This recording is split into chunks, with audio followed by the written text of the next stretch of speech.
Je vais à un rendez-vous avec un collègue, m'a annoncé ma femme après 19 ans de vie commune. Je lui ai donné un seul avertissement. Si tu passes cette porte, tout change. Elle est partie. Ce qui s'est passé ensuite l'a brisée d'une manière qu'elle n'aurait jamais imaginée. Je ne me suis pas battu, je n'ai pas supplié, je n'ai pas fait de scène. J'ai simplement disparu complètement. Je m'appelle Jérôme Caril. J'ai 47 ans. Et jusqu'à ce mardi-là, je pensais avoir tout compris à la vie. Je dirigeais mon propre cabinet d'expertise comptable depuis un petit bureau en centre-ville.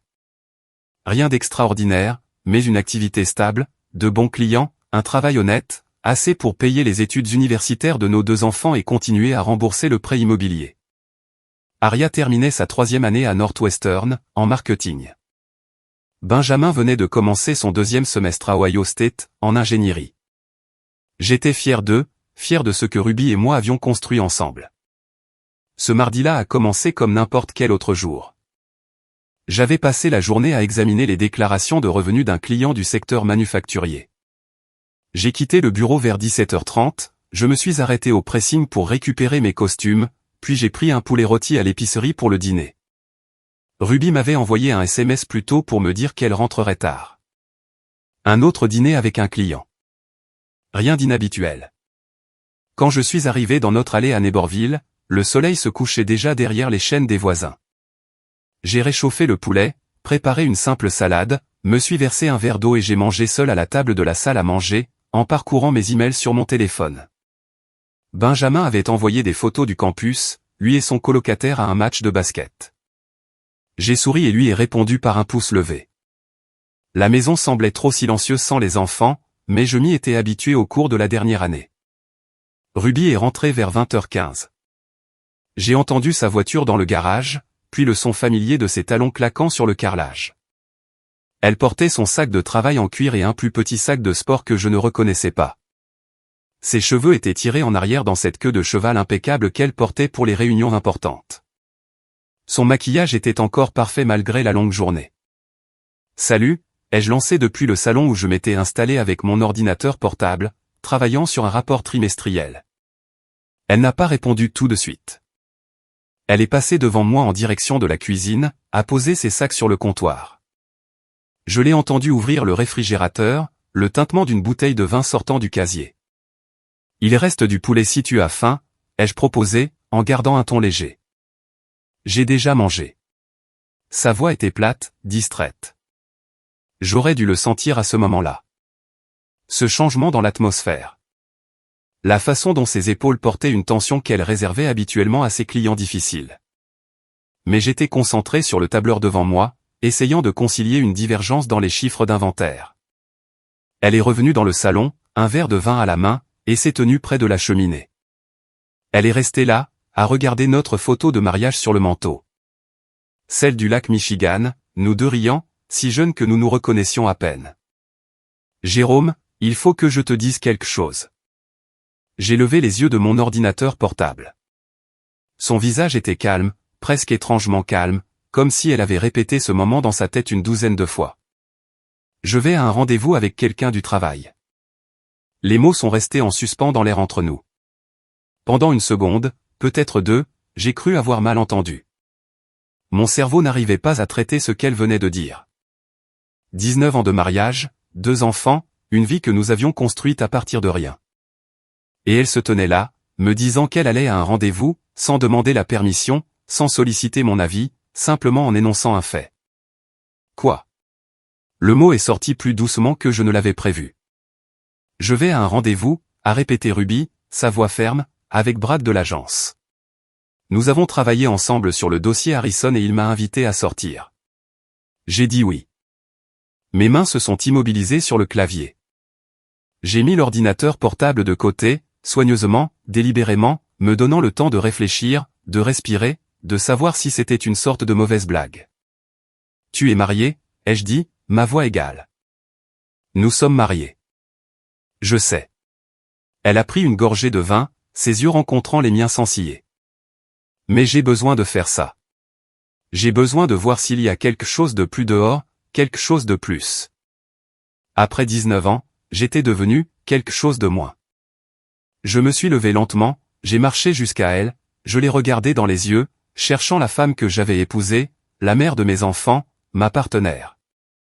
Elle était là, quelque part derrière cette façade calme. Mais elle me semblait être une étrangère. « Ruby, si tu passes cette porte ce soir, tout change », ai-je dit doucement. Ce n'était pas une menace. Ce n'était pas de la manipulation. C'était la vérité. Pure et simple. Tu comprends ça, n'est-ce pas? Ce n'est pas quelque chose dont on peut revenir. Elle a soutenu mon regard un long moment. Puis elle a posé son verre de vin, a ramassé son sac de sport et s'est dirigée vers la porte d'entrée. Je comprends, a-t-elle dit par-dessus son épaule, et elle est partie. Je suis resté là, dans notre salon, à écouter sa voiture démarrer, à écouter le bruit de son départ. La maison s'est installée dans le silence autour de moi. L'ordinateur portable brillait toujours sur le canapé, le tableur attendant des réponses sur lesquelles je ne pouvais plus me concentrer. On dit qu'on sait que c'est fini quand le choc se dissipe et que tout ce qu'on ressent est une clarté. J'ai senti cette clarté m'envahir comme de l'eau froide. Ce n'était pas une erreur. Ce n'était pas un moment de faiblesse. C'était un choix. Son choix. Je suis allé à la cuisine, j'ai versé son vin abandonné dans l'évier, j'ai rincé le verre et je l'ai mis dans le lave-vaisselle. Puis je suis monté dans notre chambre et j'ai ouvert mon placard. Il était temps pour moi de faire mon propre choix. J'ai travaillé toute la nuit avec une précision méthodique. Pas de larmes, pas de rage, pas d'appels téléphoniques désespérés. Juste un article après l'autre, sorti du placard, plié, placé dans la valise. Mes mains restaient fermes même quand mon esprit voulait s'égarer. L'avantage d'être comptable, c'est qu'on apprend à voir les choses clairement. Les chiffres ne mentent pas. Ils ne cherchent pas d'excuses. Ruby m'avait montré ces chiffres, et ils ne correspondaient pas à un mariage qui valait la peine d'être sauvé. À 3 heures du matin, mon côté du dressing était vide. Des cintres nus se balançaient légèrement sous le souffle de la climatisation. L'espace avait l'air squelettique, comme des côtes apparaissant sous la peau. Je n'avais pris que ce qui était à moi. Vêtements, quelques livres de ma table de chevet, mon ordinateur portable, mes articles de toilette. Tout ce qui donnait à la pièce mon odeur de cèdre et d'eau de Cologne au bois de santal avait disparu. J'ai laissé tout le reste intact. Les photos encadrées de notre voyage d'anniversaire à Sedona sont restées sur sa commode. L'album de mariage est resté sur l'étagère. Les photos de bébés de nos enfants, les photos de remise de diplôme, tout est resté exactement là où il devait être, dans la maison que je laissais derrière moi. Dans la cuisine, j'ai rassemblé les documents dont j'aurais besoin. Non pas par vengeance, juste pour la clarté. J'avais passé des semaines à préparer nos impôts, donc tout était déjà organisé. J'ai fait des copies de nos relevés de compte joints, des titres de propriété, des portefeuilles d'investissement. Puis j'ai fait quelque chose que la plupart des hommes n'auraient pas pensé à faire. J'ai transféré l'acte de propriété de la maison entièrement au nom de Ruby, je l'ai refinancé en ligne via notre banque, mettant toutes les responsabilités uniquement sur elle. La voiture qu'elle conduisait, une Audi Q5 en leasing qu'elle adorait, j'ai cédé le bail. Notre compte courant joint, j'ai retiré ma moitié, ouvert un nouveau compte dans une autre banque, laissé une partie intacte, plus $5 000 supplémentaires. Cela a pris 4 heures de paperasse, mais à l'aube, je m'étais légalement extrait de notre vie commune. Pas encore d'avocat, pas de drame, juste des coupes nettes. J'ai laissé un dossier sur le comptoir de la cuisine. À l'intérieur, toutes les nouvelles informations de compte, les documents signés, les mots de passe, les contacts des services publics dont elle aurait besoin. Pas de mots, pas d'explications. Les faits parlaient d'eux-mêmes. J'ai mis mon alliance dans une petite boîte en bois dans mon tiroir à chaussettes. Pas jetée, pas mise en gage, juste mise de côté. Un endroit où elle la trouverait éventuellement, si jamais elle cherchait. À 6h15 du matin, mon Uber est arrivé. Je l'avais demandé 30 minutes plus tôt, regardant la petite icône de voiture se rapprocher sur mon téléphone. J'ai jeté un dernier regard à la maison. 23 ans de paiements hypothécaires. D'innombrables week-ends passés à l'entretenir, à l'améliorer, à en faire un foyer. Je ne me sentais pas triste. Je me sentais libre. Le chauffeur, un gars dans la trentaine avec des yeux bienveillants, m'a aidé à charger 2 valises dans son coffre. Un vol tôt le matin, a-t-il demandé. Un nouveau départ, ai-je répondu. Il a hoché la tête comme s'il comprenait. Il n'a pas insisté pour avoir des détails. En nous éloignant du trottoir, je n'ai pas regardé la maison en arrière. Je ne l'ai pas regardé disparaître dans le rétroviseur. Ce chapitre était clos, et j'étais déjà passé à la page suivante. Ruby rentrerait au silence. Pas de chaussures près de la porte, pas de café en préparation, pas de mari attendant une explication. Juste ses choix et l'espace qu'ils avaient créé. L'Uber m'a déposé à Union Station à Chicago. J'ai acheté un billet pour le prochain train en direction de l'ouest. Peu importe où. J'ai fini par arriver à Denver le soir, puis j'ai pris un bus Greyhound plus loin dans les montagnes. Au 3e jour, j'étais dans une ville appelée Ridgeway, Colorado. Population 800, à peu près. J'ai loué une chambre au-dessus d'une quincaillerie pour 2 cents par semaine, payée en espèces. Le propriétaire, un homme de 70 ans nommé Walt, n'a pas posé de questions. Il m'a juste tendu une clé et montré les escaliers. La chambre était basique. Un lit simple, une petite table, une plaque chauffante, une salle de bain au bout du couloir. Une fenêtre donnait sur la rue principale, ses 4 pâtés de maison. Je pouvais voir toute la ville de là-haut. Un café, un bureau de poste, une épicerie générale, et pas grand-chose d'autre. Je n'ai dit à personne mon vrai nom. Quand Walt m'a demandé comment m'appeler, j'ai dit « Jay ». Simple, oubliable. Il a hoché la tête et est retourné organiser son inventaire. Ces premières semaines ont été les plus difficiles, non pas émotionnellement, mais pratiquement. J'avais de l'argent, assez pour que ma moitié des économies dure un an si j'étais prudent. Mais l'argent s'embunait que des chiffres sur un compte. J'avais besoin de quelque chose à faire, d'un moyen de m'ancrer. J'ai commencé à me promener en ville chaque matin. À remarquer des choses. Le café avait besoin d'une nouvelle enseigne. Le centre communautaire avait une rampe cassée.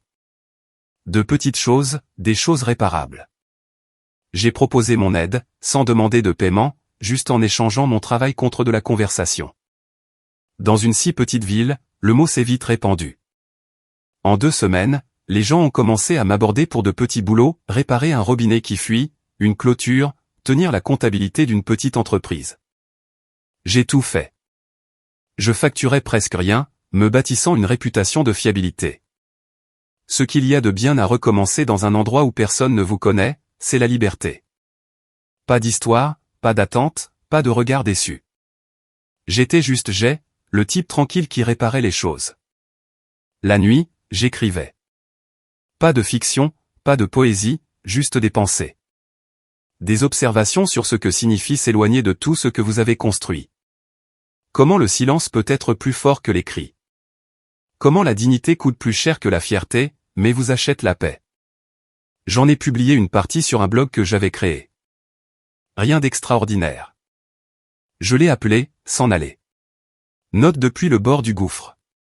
Je n'ai pas utilisé mon vrai nom. Je n'ai pas inclus de photos. Juste des mots, bruts et honnêtes.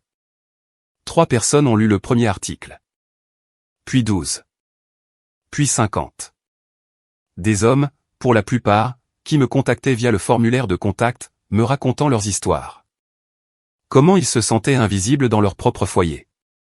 Comment on les avait tenus pour acquis si longtemps qu'ils avaient commencé à croire qu'ils le méritaient. Je ne donnais pas de conseils. Je partageais simplement ce que j'avais appris. Que partir n'est pas une faiblesse. C'est de l'autopréservation. Qu'on ne peut pas sauver quelqu'un qui ne veut pas être sauvé. Que parfois, la chose la plus aimante à faire est de lâcher prise complètement. À la fin de mon premier mois à Ridgeway, j'avais une routine. Travailler le jour, écrire la nuit, dormir sans cauchemar. Mon téléphone restait éteint, enfoui dans mon sac de sport. Pas de réseaux sociaux, pas de mails, pas d'empreinte numérique. J'apprenais à n'être personne, et jamais le fait de n'être personne ne m'avait autant donné l'impression d'être quelqu'un. Ruby est rentrée cette nuit-là vers 23 heures, sentant le vin et une eau de Cologne chère qui n'était pas la mienne. La maison l'a accueilli avec un silence si complet qu'il devait lui sembler un jugement. Elle a appelé mon nom, pas de réponse. A vérifié le garage. Ma voiture était partie. Elle m'a envoyé un SMS, puis a appelé, tombant directement sur ma messagerie vocale. Elle a probablement supposé que je boudais dans un hôtel, jouant le mari blessé, attendant qu'elle s'excuse. Elle n'a trouvé le dossier que le lendemain matin.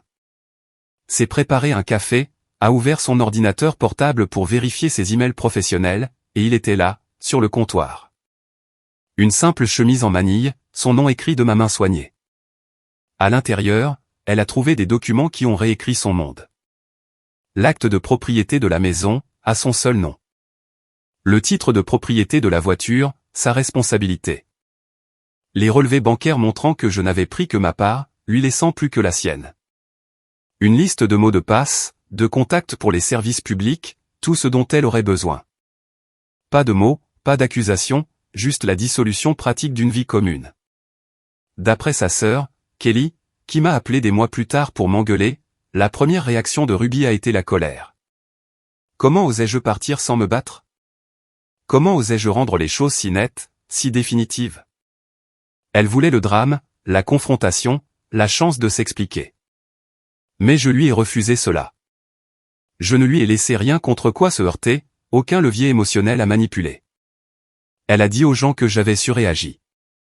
A dit à ses amis de l'agence que j'avais fait un caprice pour un simple dîner, se faisant passer pour la victime d'un mari contrôlant qui ne supportait pas son indépendance.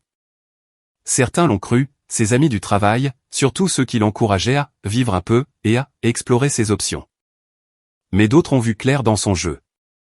Sa sœur Kelly a été la première. Elle a appelé Ruby le lendemain, lui demandant sans détour si elle s'attendait vraiment à ce que je reste pendant qu'elle sortait avec quelqu'un d'autre. Jérôme est différent, avait dit Ruby, utilisant l'excuse qu'elle avait probablement répétée. Il comprend que j'ai besoin d'espace pour y voir clair. La réponse de Kelly fut brutale. Il a compris que tu avais fait un choix, et il en a fait un aussi. Tu n'as pas le droit d'être surprise par ça. Leur mère s'est rangée du côté de Kelly. Son père, un marine à la retraite, ne l'a pas appelé pendant 3 semaines. Quand il l'a finalement fait, sa voix était froide. Je t'ai mieux élevé que ça, avait-il dit, avant de raccrocher. Les répercussions au travail sont venues plus lentement mais ont frappé plus fort. Brad Hutchinson, son collègue, l'homme avec qui elle était allée à ce rendez-vous, s'est avéré être marié. Très marié. 2 enfants, une hypothèque en banlieue, tout le package. Sa femme l'a découvert en 1 semaine. Quelqu'un à l'agence, se sentant coupable ou vindicatif, lui a envoyé un message anonyme avec des détails, des dates, des heures, l'hôtel où ils s'étaient rencontrés. La femme de Brad a immédiatement demandé le divorce. A pris les enfants, la moitié de ses revenus, et sa réputation. Les ressources humaines se sont impliquées. Il y a eu des réunions, des avertissements sévères sur la conduite en milieu de travail. Ruby a essayé de prendre ses distances, affirmant qu'elle ne savait pas qu'il était marié, qu'il l'avait trompé. Mais les gens à l'agence parlaient. Ils avaient vu la façon dont elle le regardait en réunion. Les contacts prolongés, les blagues privées. Les invitations à prendre un verre après le travail ont cessé. La promotion qui lui avait été promise a été mise en attente. Sa superviseure, une femme nommée Patricia qui l'avait mentoré pendant des années, est devenue professionnellement distante. Vous avez fait votre lit, lui a dit Patricia lors d'un entretien d'évaluation. Maintenant, vous y êtes couché, seul. Ruby rentrait chaque soir dans notre maison. Sa maison, maintenant. Et le silence devenait de plus en plus lourd. Personne avec qui cuisiner. Personne à côté de qui regarder la télévision. Pas le bruit des touches de mon ordinateur portable tard dans la nuit. Juste elle et les choix qu'elle avait faits. Ruby a attendu 2 semaines avant de commencer à me chercher. 2 semaines à se dire que je reviendrais en rampant. Que je voulais juste marquer le coup. Qu'aucun homme ne quittait 19 ans de vie commune sans finir par vouloir parler. Quand je ne l'ai pas fait, elle a paniqué. Elle a commencé par mon associé, Greg, qui s'occupait des quelques clients que j'avais référés avant de disparaître. Il lui a dit que je lui avais tout cédé, proprement et légalement, sans dire où j'étais allé. Jérôme a fait son choix, a dit Greg, sa voix soigneusement neutre. Peut-être que vous devriez le respecter. Elle a essayé mon colocataire d'université, Paul, avec qui je jouais au golf 2 fois par an. Il n'avait pas de nouvelles de moi. Elle a essayé le type du pressing, les voisins, même notre médecin de famille. Personne ne savait rien, ou s'il savait, il ne le lui disait pas. Elle a engagé un détective privé au bout de 3 semaines. Une femme nommée Suzanne Reeves, fortement recommandée. $200 de l'heure. Suzanne a cherché les relevés de carte de crédit, n'a rien trouvé après le premier trajet en Uber jusqu'à Union Station. Les retraits bancaires se sont arrêtés après que j'ai ouvert le nouveau compte. Pas d'empreinte numérique, pas d'activité sur les réseaux sociaux, pas de traces papier. C'est comme s'il s'était évaporé, lui a dit Suzanne lors de leur deuxième rencontre. Ruby l'a payé pour une autre semaine de recherche. Suzanne est revenue avec une piste, à peine digne d'être mentionnée. Un couple de retraités d'Oak Park a dit avoir vu quelqu'un correspondant à ma description à une aire de repos dans l'Iowa. Barbu, plus mince, se dirigeant vers l'ouest. C'était tout. Elle a trouvé mon blog par hasard. En parcourant les résultats de recherche à 2 heures du matin, un verre de vin à la main. S'en aller. Note depuis le bord du gouffre. Pas de nom d'auteur, pas de photo, juste des essais sur le fait de recommencer, sur la dignité, sur la force tranquille de se choisir soi-même. Le style d'écriture lui semblait familier. La façon dont les phrases étaient structurées, précises et mesurées. Les observations sur le mariage, sur le fait d'être tenu pour acquis, sur le fait de voir quelqu'un que l'on aime devenir un étranger. Un article là arrêté net. Il s'intitulait « Le verre d'eau ». J'ai posé mon verre si soigneusement cette nuit-là, disait-il. Je ne voulais pas faire de bruit. Je ne voulais pas ajouter de bruit à ce qui était déjà en train de se briser. Elle est sortie comme si de rien n'était, comme si 19 ans pouvaient être balayés d'un haussement d'épaule et d'un sac de sport. Je n'ai pas pleuré. Je n'ai pas supplié. J'ai juste commencé à faire mes valises, un vêtement à la fois. Et avec chaque article plié, je me sentais plus léger. Pas brisé. Libre. Elle l'a lu 4 fois, les mains tremblantes. Ça devait être moi. Les détails étaient trop spécifiques, trop proches.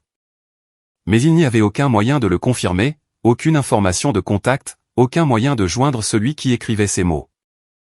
La section des commentaires était pleine d'hommes remerciant l'auteur, partageant leurs propres histoires. Disant que ces mots leur avaient donné la permission de partir, de se choisir, de cesser d'être invisible. Ruby a fermé son ordinateur portable et est restée assise dans le noir pendant un long moment. Quelque part, j'aidais d'autres hommes à faire ce que je lui avais fait. Je transformais notre mariage en leçon pour des étrangers, et elle ne pouvait rien y faire. L'enquêtrice a envoyé son rapport final une semaine plus tard. Pas d'adresse actuelle, pas de dossier d'emploi, pas de contact. Juste une note en bas de page, le sujet a effectivement disparu. Suggérons aux clients de cesser les recherches et d'aller de l'avant. Ruby a payé la facture et a arrêté de chercher. Non pas parce qu'elle l'avait accepté, mais parce qu'elle n'avait plus d'endroit où chercher. J'étais devenu un fantôme dans ma propre vie. Et les fantômes ne peuvent pas être trouvés par les gens qui l'hantent. 6 mois dans ma nouvelle vie, j'avais construit quelque chose d'inattendu. Pas la richesse, pas le statut, juste la paix. Dans une petite communauté qui m'appréciait pour ce que je faisais, pas pour ce que j'avais échoué à être. Le blog avait pris une ampleur que je n'aurais jamais anticipée. 10 000 lecteurs mensuels, puis 20 000, puis 50 000. Une éditrice d'une petite maison d'édition indépendante de Portland m'a contacté via le formulaire. Son nom était Rachel Kim. Elle avait lu chaque article, avait vu quelque chose dans cette crudité qui, selon elle, pouvait devenir plus. Avez-vous déjà envisagé d'en faire un livre, a-t-elle demandé lors de notre premier appel téléphonique. Je n'y avais pas pensé. Le blog était une thérapie, une façon de traiter ce qui s'était passé. Mais au fur et à mesure de notre conversation, l'idée a pris forme. Pas exactement des mémoires, mais un guide, une feuille de route pour les hommes qui s'étaient perdus dans des mariages qui avaient cessé de les valoriser. Je veux rester anonyme, lui ai-je dit. Pas de photos, pas de vrai nom, pas de publicité. Rachel a accepté. Les mots importent plus que le visage qui se cache derrière. Nous avons travaillé dessus pendant 8 mois. J'écrivais le soir, après mes travaux de bricolage, je lui envoyais des chapitres, elle les corrigeait et me les renvoyait.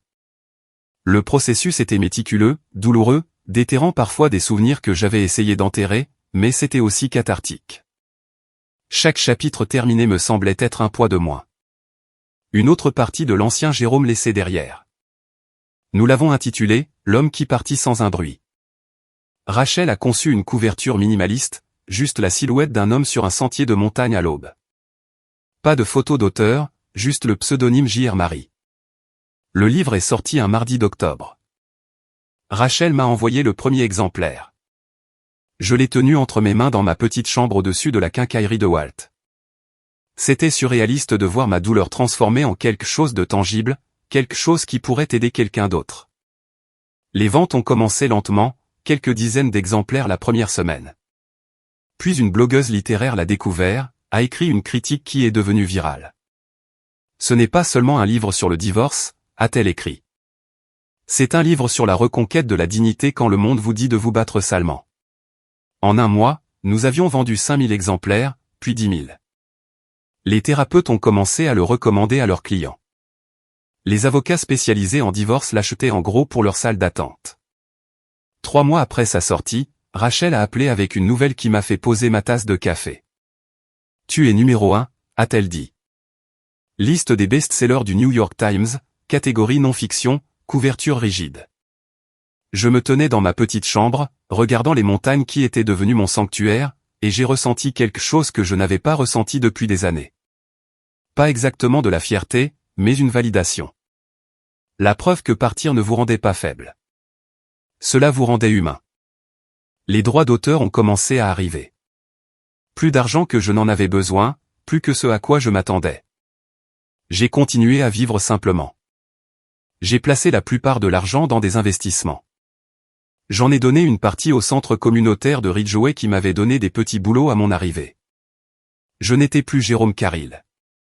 J'étais J.R. Marie, un nom qui signifiait quelque chose de différent, de plus fort. Et quelque part en Illinois, Ruby n'avait aucune idée que le mari qui avait disparu venait de devenir quelqu'un que le monde commençait à écouter. Ruby est entrée dans la librairie Barnes et Noble du centre-ville de Naperville un samedi après-midi de fin novembre. Elle avait besoin d'un cadeau pour l'anniversaire de son patron, quelque chose de neutre et professionnel. Un livre semblait être l'option la plus sûre. Dehors, l'air était glacial, menaçant la première vraie neige de la saison. À l'intérieur, le magasin était chaud, sentant le café et le papier journal. Elle a erré vers la section non-fiction près de l'entrée, où les best-sellers étaient exposés sur une grande table en bois. Mémoires d'affaires, livres politiques, volumes de développement personnel. Elle a parcouru les titres distraitement, cherchant quelque chose d'approprié. Puis ses yeux ont été attirés par une couverture qui l'a fait s'arrêter. Noir mat avec des lettres cuivrées. Une silhouette d'homme sur un sentier de montagne au lever du soleil. Le visage détourné de l'appareil photo. Quelque chose dans la posture de la silhouette lui a semblé familier. La carrure des épaules, la façon dont il se tenait, déterminé mais pas agressif. Le titre disait « L'homme qui partit sans un bruit ». Elle l'a pris à 2 mains. L'a retourné. La 4e de couverture contenait des citations de thérapeutes et d'auteurs dont elle n'avait jamais entendu parler. Une feuille de route pour un départ digne, disait l'une. Ce livre changera votre perception de la force, affirmait une autre. La photo de l'auteur n'était qu'une ombre, un profil où aucun trait n'était visible. Le nom en dessous, J.R. Marie. Elle ne reconnaissait pas le nom, mais quelque chose dans l'ensemble l'attirait. Un instinct qu'elle avait appris à ne plus écouter. Elle a ouvert à une page au hasard, au milieu du chapitre 4, et a commencé à lire. Le plus dur n'a pas été de partir. Ça a été de réaliser depuis combien de temps j'étais déjà parti avant même de franchir la porte. Des années de petites rebuffades, de trahisons minuscules, de moments où j'étais juste là, mais en quelque sorte invisible. J'étais devenu un meuble dans ma propre maison. Utile quand on en avait besoin, ignoré le reste du temps. On se dit que c'est une phase. Que le travail est stressant. Que les choses iront mieux. Mais ce n'est pas le cas. Elles deviennent simplement plus silencieuses. Ses mains se sont mises à trembler. Les mots semblaient ciblés, spécifiques, trop proches. Mais des milliers d'hommes devaient se sentir ainsi, se dit-elle en feuilletant la table des matières. Le chapitre 7 a attiré son attention, la nuit où tout a changé. Elle s'est rendue à cette page, le cœur battant la chamade. La vision de Ruby s'est brouillée. 19 ans. L'avertissement, les valises. Ce mardi soir. Ça ne pouvait pas être une coïncidence. La chronologie correspondait trop parfaitement. Elle a acheté le livre sans regarder autre chose. A marché jusqu'à sa voiture, hébétée. S'est assise sur le parking, moteur éteint. A commencé à lire depuis la page 1. La page de dédicace l'a arrêtée net, au moment où j'ai cessé de demander à être choisie. Elle est restée assise avec cette phrase pendant 5 bonnes minutes avant de tourner la page. À la page 50, elle savait avec une certitude absolue. Les détails étaient suffisamment aseptisés pour être génériques, mais elle se reconnaissait dans chaque description, l'ambition de l'épouse, son besoin de validation, son éloignement du mariage tout en y vivant encore. Le narrateur parlait de la saison des impôts, de travailler tard sur les déclarations de clients pendant que sa femme assistait à des événements de réseautage, de réparer des choses dans la maison pendant qu'elle planifiait des week-ends avec des collègues qui comptaient plus. Elle a lu jusqu'au coucher du soleil, a sauté l'heure du dîner, a continué dans la nuit, assise dans son allée avec le plafonnier allumé, incapable de s'arrêter. Les chapitres du milieu décrivaient la prise de conscience du narrateur qu'il était devenu invisible. Comment il se disait qu'elle était juste occupée, qu'il se retrouverait plus tard. Une fois que, écrivait-il. Une série sans fin de reports que j'acceptais parce que l'alternative était trop douloureuse. Le livre n'était pas cruel. C'est ce qui l'a le plus détruite. Ce n'était pas de la vengeance ou un assassinat de caractère. C'était honnête, brutalement honnête sur ce que l'on ressentait d'être ignoré, de tout donner et de recevoir de l'indifférence. Le chapitre sur le départ était clinique, précis. Il décrivait comment il avait fait ses valises méthodiquement, laissant la maison, la voiture, les comptes joints, cédant tout avec soin. Je n'ai rien pris qui puisse lui faire du mal, écrivait-il. J'ai seulement pris ce qui était à moi, ma dignité, mon respect de moi-même, mon avenir. C'étaient les seules possessions qui comptaient. Le dernier chapitre s'intitulait « La paix sans permission ». Les gens me demandent si je suis en colère, disait-il. Si je la déteste, si je veux me venger. Non. La colère exige de se soucier de leur opinion. La vengeance exige de leur donner du pouvoir sur votre paix. Je n'ai plus ni l'un ni l'autre. Elle pense probablement que je suis quelque part en train de penser mes blessures, attendant qu'elle s'excuse. Mais je n'ai pas besoin de ses excuses. Je n'ai pas besoin de sa compréhension. Je n'ai besoin de rien d'elle du tout. C'est la liberté qu'elle m'a donnée en passant cette porte. Elle m'a libéré de l'obligation de me soucier de ce qu'elle pense. Et dans cette libération, je me suis retrouvé. Ruby a fermé le livre à 2 heures du matin. Elle était assise dans sa voiture depuis plus de 6 heures. Ses yeux étaient gonflés, sa gorge à vive d'avoir pleuré. Elle a regardé la maison à travers le pare-brise. La maison que j'avais laissée derrière moi. La maison qui était censée être synonyme de liberté, mais qui ressemblait plutôt à un tombeau rempli de regrets. Pendant 9 mois, elle s'était dit que j'avais surréagi. Que j'étais faible d'être parti. Mais ce livre lui montrait quelque chose de différent. Je ne m'étais pas enfui. J'avais marché vers quelque chose de meilleur, avec plus de grâce et de dignité qu'elle ne le méritait. Elle a regardé la biographie de l'auteur. J.R. Marie vit dans les Rocheuses et écrit sur la dignité, la reconstruction et la recherche de la paix dans des endroits inattendus. Quelque part dans ces montagnes, l'homme qu'elle avait tenu pour acquis pendant 19 ans était devenu un auteur à succès, avait transformé sa douleur en quelque chose de significatif pour des milliers de personnes. Tandis qu'elle avait transformé la sienne en rien d'autre qu'une maison vide et un regret écrasant. Ruby a commencé à m'écrire le lendemain. Pas à mon ancienne adresse email, qui était morte. Pas à mon téléphone, déconnecté. Elle a écrit à l'éditeur. À l'attention de J.R. Marie. La première lettre était courte, formelle. Cher Monsieur Marie, j'ai lu votre livre. Je pense savoir qui vous êtes. Si j'ai raison, j'ai besoin de vous parler. S'il vous plaît, juste une fois. Ruby. Elle l'a posté le lundi matin. A passé la semaine à vérifier sa boîte aux lettres de manière compulsive. Matin, après-midi, soir. Aucune réponse. Elle a écrit à nouveau, plus longuement cette fois, abandonnant la formalité. Jérôme, si c'est toi, s'il te plaît, laisse-moi t'expliquer. J'ai fait une erreur. Je le vois maintenant. Ce que j'ai fait était mal. Égoïste, cruel. J'ai juste besoin de savoir que tu vas bien. Que tu es heureux quelque part. S'il te plaît, réponds-moi. Toujours rien. Troisième lettre. Quatrième. À la 6e semaine, elle avait envoyé 11 lettres. Chacune plus longue, plus brute, plus désespérée que la précédente. J'ai tout perdu, écrivait-elle dans la lettre numéro 9. Mon travail a promu quelqu'un d'autre. Mes amis ont arrêté d'appeler. Aria ne me parle pas plus de 5 minutes. Benjamin répond à mes SMS par un seul mot. Même mes propres parents me regardent comme si j'étais une étrangère qui les déçoit. Je sais que je le mérite. Je sais que ce sont les conséquences de ce que j'ai fait, mais s'il te plaît, dis-moi juste que tu vas bien. C'est tout ce que j'ai besoin de savoir. La lettre numéro 12 décrivait sa rencontre avec Brad dans un café. Sa femme l'a détruit pendant le divorce.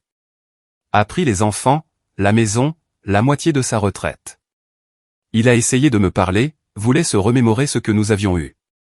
Je suis parti sans dire un mot. Ce que nous avions eu? Nous n'avions rien eu. J'ai détruit mon mariage pour absolument rien.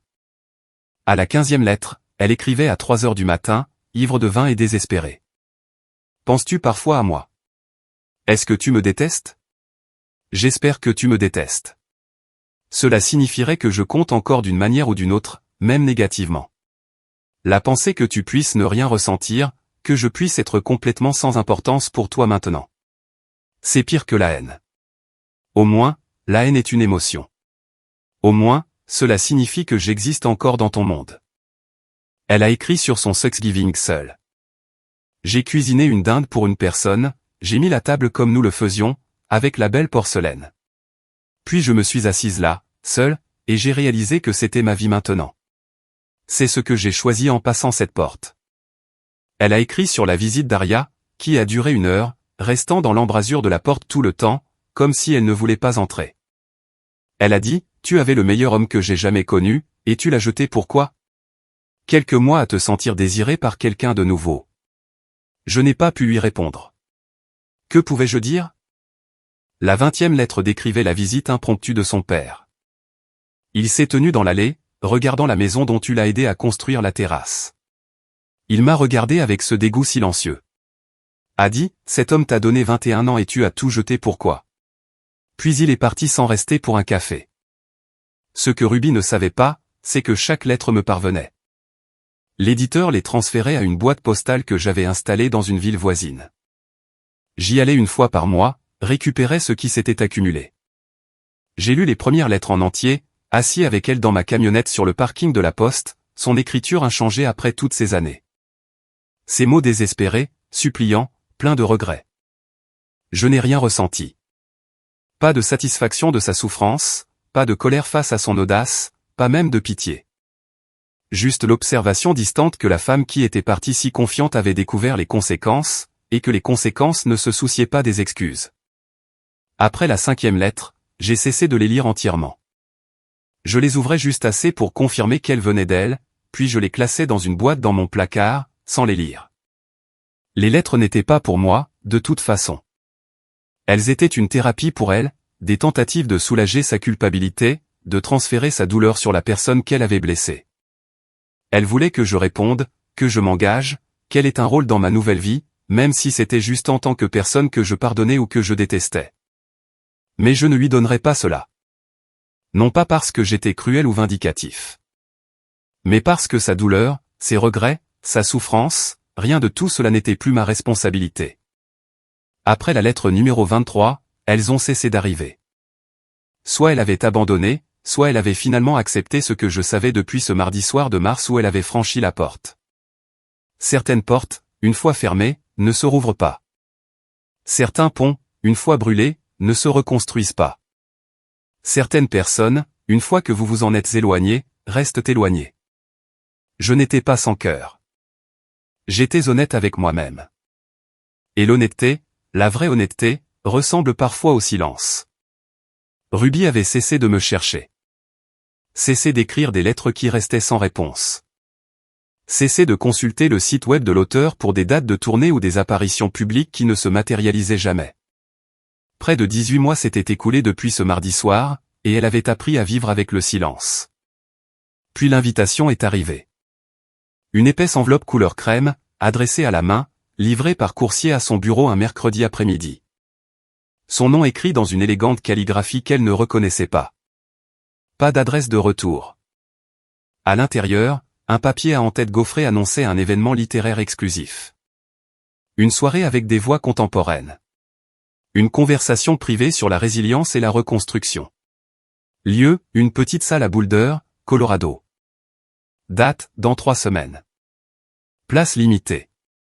Sur invitation seulement.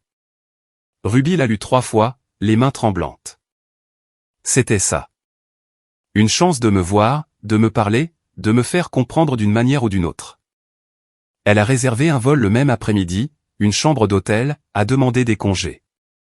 La salle était intime, peut-être 50 places dans un théâtre restauré avec des murs en briques apparentes et un éclairage tamisé. Ruby est arrivée tôt, habillée avec soin d'une robe bleu marine qui était autrefois ma préférée, bien qu'elle se demandât si je m'en souviendrais même. Les gens sont entrés lentement. Des lecteurs, des thérapeutes, quelques autres auteurs. Tout le monde parlait à voix basse, respectueuse, comme s'ils entraient dans un lieu sacré. Puis je suis entré. Le souffle de Ruby s'est complètement coupé. J'avais l'air différent, plus mince, plus buriné par les éléments, mais en quelque sorte plus solide. Mes cheveux étaient plus longs, parsemés de plus de gris. Je portais un simple blazer sombre sur une chemise blanche, sans cravate. Mais ce sont mes yeux qui l'ont le plus frappé. Ils étaient clairs, calmes, empreints d'une paix que je n'avais jamais vue en toutes nos années ensemble. Je me suis déplacé dans la pièce, saluant les gens, serrant des mains, souriant facilement. La tension que je portais habituellement dans mes épaules avait disparu. J'avais l'air de quelqu'un qui avait enfin posé un fardeau qu'il portait depuis des décennies. Je me suis approché du petit pupitre alors que les lumières s'atténuaient légèrement. J'ai parlé sans note, ma voix stable et chaleureuse. Merci à tous d'être ici, ai-je commencé. Cette soirée ne vise pas à donner des réponses. Il s'agit des questions que nous nous posons lorsque tout ce que nous pensions savoir s'effondre. Il s'agit de l'espace entre qui nous étions et qui nous devenons. Des secondes chances, non pas celles que nous voulons, mais celles que nous méritons en nous choisissant lorsque personne d'autre ne le fera. J'ai marqué une pause et, dans cette pause, mes yeux ont balayé la pièce, se posant sur elle. La reconnaissance a traversé mon visage. Subtil, contrôlé. Mais je n'ai pas réagi, je n'ai pas tressailli, j'ai juste soutenu son regard une demi-seconde avant de passer à quelqu'un d'autre. Ruby a ressenti ce regard comme un coup physique. Je l'avais vu, j'avais accusé réception de sa présence avec le poids émotionnel de remarquer une inconnue, puis je l'avais écartée tout aussi facilement. La soirée s'est poursuivie. J'ai parlé de transformation, du fait de s'éloigner de ce qui ne nous sert plus, de trouver la paix dans des endroits inattendus. Le public était captivé, engagé, posant des questions réfléchies. J'ai répondu avec grâce et honnêteté. Ruby est restée assise, figée, incapable de traiter ce dont elle était témoin. Cet homme, confiant, centré et entier, était quelqu'un qu'elle n'avait jamais vraiment connu. Ou peut-être quelqu'un que j'avais toujours été, sous l'épuisement d'essayer d'être assez pour quelqu'un qui avait déjà décidé que je ne l'étais pas. Lorsque l'événement formel s'est terminé, les gens ont fait la queue pour me parler, faire dédicacer des livres, me serrer la main.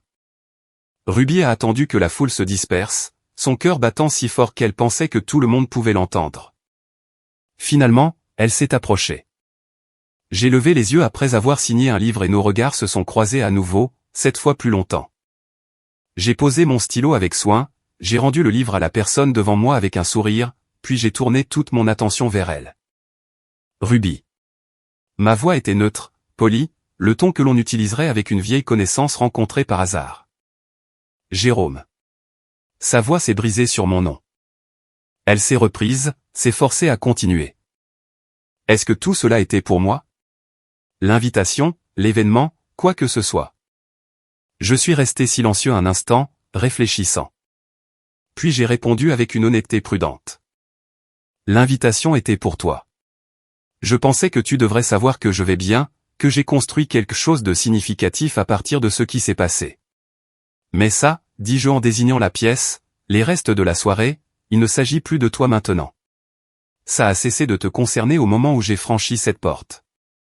Jérôme, commença T.L., mais je l'interrompis doucement. Je sais.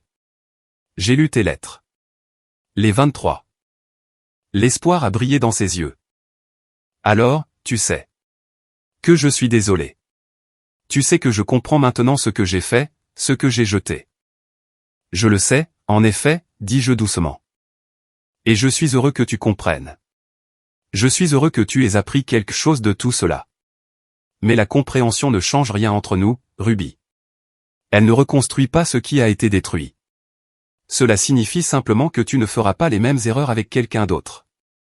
Elle s'agrippa au bord de la table, ses jointures blanches. Était-ce une vengeance? Ce livre, tout ça, était-ce pour me faire du mal? Je l'ai regardé un long moment. J'ai vu le désespoir, le regret, l'espoir que je puisse encore me soucier assez pour être en colère. Non, ai-je dit, et je le pensais. Ce n'était jamais de la vengeance. C'était du respect de soi. Les mots sont restés en suspens dans l'air entre nous, finaux et complets. Les yeux de Ruby se sont remplis de larmes. Tu me manques. Nous me manquons. Ce que nous étions me manque. Nous n'avons jamais été ce dont tu te souviens, dis-je doucement. L'idée de nous te manque, la sécurité, la stabilité, la vie que nous avions construite. Mais je ne te manque pas, Ruby. Tu ne m'as jamais vraiment assez vu pour que ce que j'étais réellement te manque. Quelqu'un s'est approché sur le côté, une femme dans la quarantaine avec des yeux bienveillants et un sourire chaleureux. Elle a posé une main légère sur mon bras, un geste de familiarité aisé. Jérôme, nous devrions probablement y aller bientôt. Vole-t-on demain? J'ai hoché la tête. Puis j'ai regardé Ruby une dernière fois. Je te souhaite le meilleur. Vraiment. J'espère que tu trouveras ce que tu cherches. Mais tu ne le trouveras pas avec moi. Cette porte s'est fermée il y a longtemps. Je me suis levé, j'ai rassemblé mes affaires et je me suis dirigé vers la sortie avec la femme à mes côtés. Je n'ai pas regardé en arrière, je ne me suis pas arrêté. Ruby est restée là, dans la salle qui se vidait, me regardant disparaître dans la nuit avec quelqu'un qui connaissait clairement une version de moi qu'elle n'avait jamais pris la peine de découvrir. Et pour la première fois, elle a compris que certaines pertes sont permanentes. Que certaines occasions, une fois manquées, ne se représentent pas. J'étais parti, non seulement physiquement, mais émotionnellement, complètement. Et aucun regret ne me ramènerait. 3 ans après mon départ, je me tenais sur la terrasse de mon chalet à Ridgeway, regardant le soleil se lever sur les montagnes. L'air était vif, pur, transportant l'odeur du pain et des possibles. Mon deuxième livre était en phase finale de correction, à remettre à l'éditeur le mois prochain. Celui-ci était différent du premier. Moins sur le départ, plus sur la construction. Sur ce qui vient après qu'on soit parti. Quand la colère s'estompe et qu'on se retrouve seul avec soi-même et la question de savoir qui on veut devenir. Les ventes du premier livre m'avaient apporté une sécurité financière que je n'avais jamais imaginée. J'avais investi prudemment, vécu simplement, donné généreusement à des causes qui comptaient. Le chalet était payé. Ma camionnette était vieille mais fiable. Je ne manquais de rien parce que j'avais besoin de très peu. Aria appelait tous les dimanches. Nous avions reconstruit notre relation lentement, prudemment, reconnaissant tous les deux la douleur que les choix de sa mère avaient causée. Elle avait obtenu son diplôme de Northwestern avec mention, trouvé un emploi dans une agence de marketing à Chicago, et s'épanouissait. Elle m'a dit qu'elle était fière de moi, fière de la façon dont j'avais géré tout cela. Benjamin venait me voir 2 fois par an pendant les vacances d'été et d'hiver. Nous parcourions les sentiers de montagne, pêchions dans les ruisseaux, parlions de tout et de rien. Il m'a dit un jour, assis près d'un feu de camp, que je lui avais appris la leçon la plus importante de sa vie, que s'éloigner du manque de respect n'est pas une faiblesse, c'est de la sagesse. La tournée de promotion pour l'homme qui partit sans un bruit m'avait emmené dans 15 villes. J'avais rencontré des milliers d'hommes qui se reconnaissaient dans mon histoire. Reçu des centaines de messages de personnes qui disaient que mes mots leur avaient donné la permission de se choisir, de cesser de se contenter de peu, d'exiger mieux. J'avais aussi rencontré Sarah, la femme qui se tenait à mes côtés à l'événement de Boulder. Elle était conseillère en deuil, avait perdu son mari d'un cancer 5 ans plus tôt. Elle comprenait le poids de recommencer. Nous nous fréquentions depuis 8 mois maintenant, en y allant doucement, construisant quelque chose sur des fondations d'honnêteté et de respect mutuel. Elle ne me demandait pas d'être autre chose que ce que j'étais.